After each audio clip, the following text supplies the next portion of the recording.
Quand j'étais petite, j'aimais beaucoup lire. Quand j'étais ado, j'aimais beaucoup lire. Il y avait un genre en particulier que j'aimais beaucoup, qui m'a fait vraiment apprécier mes lectures, c'est la dystopie et l'anticipation. Ça a commencé quand j'avais 10 ans avec Uglies de Scott Westerfeld. Il y avait aussi l'indétrônable Hunger Games, et j'avais lu également Delirium de Lorraine Oliver. La dystopie, j'aimais beaucoup.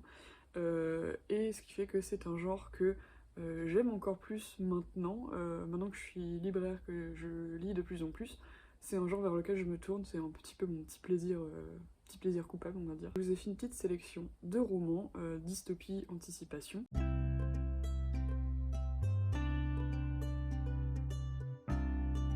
On va commencer avec un très bien qui est paru il n'y a pas très longtemps, il y a un an à peu près, qui s'appelle La fin des hommes de Christina Sweeney Baird aux éditions Gallmeister. Pour celui-ci, on est sur un roman qui se passe en 2025. Un jour à l'autre, en fait, il y a une énorme maladie qui arrive, qui s'abat sur la Terre entière, qui s'appelle le fléau. Et c'est une maladie qui touche principalement les hommes, et au fur et à mesure, il y a 99% des hommes qui finissent par mourir. Le souci, c'est que c'est pas les hommes, c'est ton frère, ton père, ton copain, ton cousin, enfin voilà, c'est vraiment tout ça.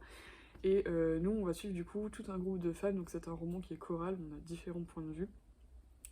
Et on va suivre plusieurs femmes qui vont essayer de trouver des antidotes, de comprendre ce qui se passe, etc. C'est super chouette. Moi, de toute façon, tout ce qui est un petit peu dystopie, anticipation, un petit peu avec une vibe féministe comme ça, j'aime beaucoup. Et donc celui-là, je l'ai dévoré, il était très bien. Ensuite, on a L'enfant de la prochaine aurore de Louise Erdrich. Là, on est sur une action qui se passe aux États-Unis. Notre monde qui commence à toucher à sa fin, parce qu'en gros, il y a un apocalypse biologique qui fait que du coup, les espèces n'évoluent plus. Donc les espèces humaines n'évoluent plus non plus. Et toutes les femmes qui sont enceintes doivent obligatoirement se signaler au gouvernement, qui les parque dans des genres d'hôpitaux, de fermes, d'accouchements, etc. Et nous, on va suivre Cedar Hawk Sandmaker, qui est une jeune femme d'origine indienne, enfin native américaine, mais qui a été adoptée par un couple blanc, qui découvre au début du roman qu'elle est enceinte, et du coup elle va essayer de tout faire pour survivre et pour que son bébé survive. Ce qui est très bien avec cette autrice, c'est qu'elle est aussi d'origine du coup native américaine. On a à chaque fois, elle parle à chaque fois de la condition des natifs américains aux États-Unis, et donc là il y a aussi ce côté-là sociologique en plus dans ce côté dystopie et tout ça. Ensuite, je voulais vous parler d'un roman qui vient de sortir pour le coup, il est encore sur table en librairie. C'est les éditions Delva qui font L'Enfant Rivière de Isabelle Amono. Ce roman se passe au Canada en 2030 et on suit Zoé. Zoé, il y a 6 ans, elle a perdu son fils qui était présumé mort noyé dans la rivière des Outaouais. Et ils n'ont jamais retrouvé le corps. Et elle est persuadée qu'il n'est pas mort, qu'il est toujours en vie quelque part. Ce qui est super intéressant avec ce roman-là, c'est que donc ça se passe en 2030, et forcément, Isabelle Amonou, elle nous parle du coup des répercussions climatiques qu'il y a notamment, donc on a tous les ans il y a la rivière qui déborde, qui inonde tout sur son passage, et ça c'est un vrai fait, c'est vraiment la rivière qui déborde de façon générale tous les ans. Sauf que là c'est exacerbé, c'est encore en plus. On a même le Canada qui a construit un mur entre le Canada et les États-Unis pour empêcher les migrants climatiques de venir. Et du coup là-dedans on a deux points de vue. On a le point de vue de Zoé, on a le point de vue de Thomas, son ex-mari. Et à chaque fois on a du coup Zoé qui cherche son enfant, qui fait plein de choses pour essayer de survivre, et Thomas qui lui essaye de se reconstruire, et c'est super intéressant. Et en plus on a une petite vibe un peu changement climatique, ce genre de choses, et c'est très bien. Après, on a un énorme classique de dystopie, anticipation, féministe et tout ça, La Servante écarlate de Margaret Atwood. Les États-Unis ont sombré dans un mouvement totalitaire et religieux, et en gros, toutes les femmes qui sont encore en possibilité de procréer, de tomber enceinte, elles sont devenues des servantes. Chaque femme est assignée à une famille, donc un commandant et sa femme, pour essayer de relancer la natalité aux États-Unis.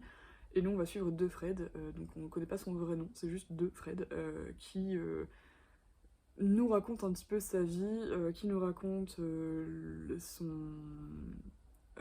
du coup la vie sous ce régime-là, sous Gilead, et qui nous raconte aussi comment est-ce que c'est devenu ça, qu'est-ce qui s'est passé, etc. Et c'est super chouette.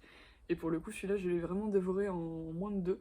Je l'avais acheté un vendredi soir et je suis allée chez mon copain et le samedi après-midi il me restait ça et je me suis dit qu'est-ce que je vais faire de ma vie maintenant, et c'est juste trop cool, ça se dévore, c'est super bien écrit, la fin est vraiment ouf. Et ce qui est très cool aussi, c'est qu'il y a eu une suite qui se passe genre 10 ans après, il me semble, qui s'appelle Les Testaments, et on retrouve un des personnages de la Servante écarlate et c'est trop bien. On continue dans ces romans un petit peu dystopie, anticipation, fin du monde, avec un autre ouvrage des éditions Gallmeister, c'est Dans la forêt de Jean Egland. Là, dans la forêt, on est sur un petit roman où on suit deux sœurs qui s'appellent Nell et Eva, qui ont 17 et 18 ans. Donc c'est Nell qui est la narratrice principale de ce roman. Et du coup, Nell et Eva, qui vivent toutes les deux en marge un petit peu de la société, qui vivent dans une grande maison à l'orée de la forêt, on apprend au début du roman que leurs parents sont morts et qu'elles doivent survivre comme ça, en tout cas essayer. Et petit à petit, on apprend que la civilisation est en train de s'effondrer parce qu'il n'y a plus d'électricité nulle part. Et du coup, les gens sont livrés à eux-mêmes et ces deux jeunes filles-là vont essayer de tout faire justement pour survivre.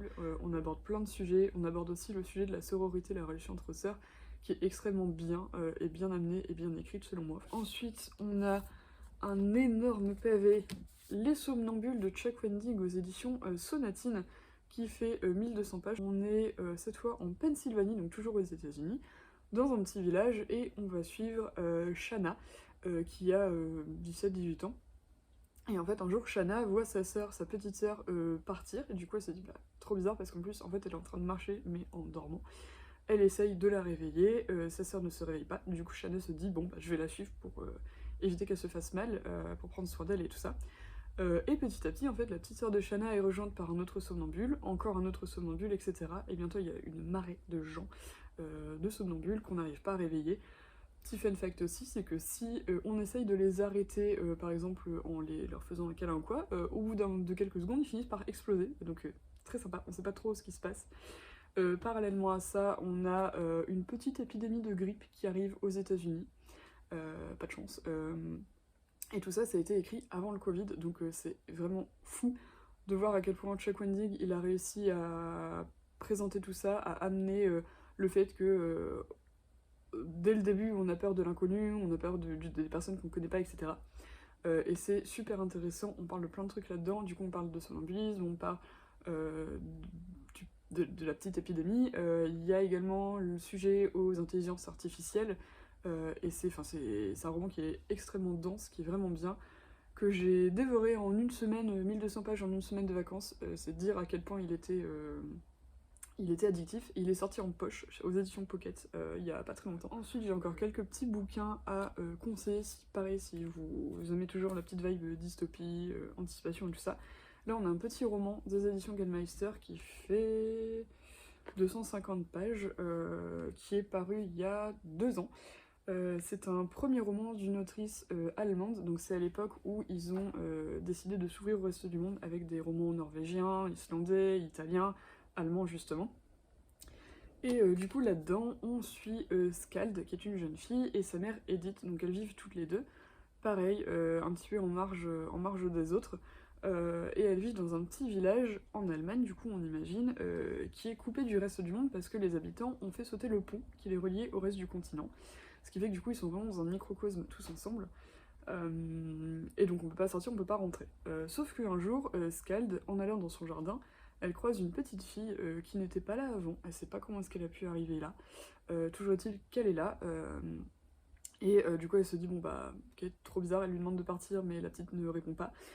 Sa mère arrive, elle la prend sous son aile et très vite les habitants commencent à dire que quand même ce serait bien qu'elle s'en aille, parce qu'ils n'ont pas forcément confiance. En plus, Edith, donc la mère de Skald, elle est un petit peu dans une vibe un peu sorcière, enfin il se passe des trucs très bizarres, on sait pas trop quoi. Les deux ne veulent pas que la petite s'en aille, et donc parallèlement à ça, on a ce qui fait cette petite vibe un petit peu dystopie, mais vraiment tout ce qu'il faut.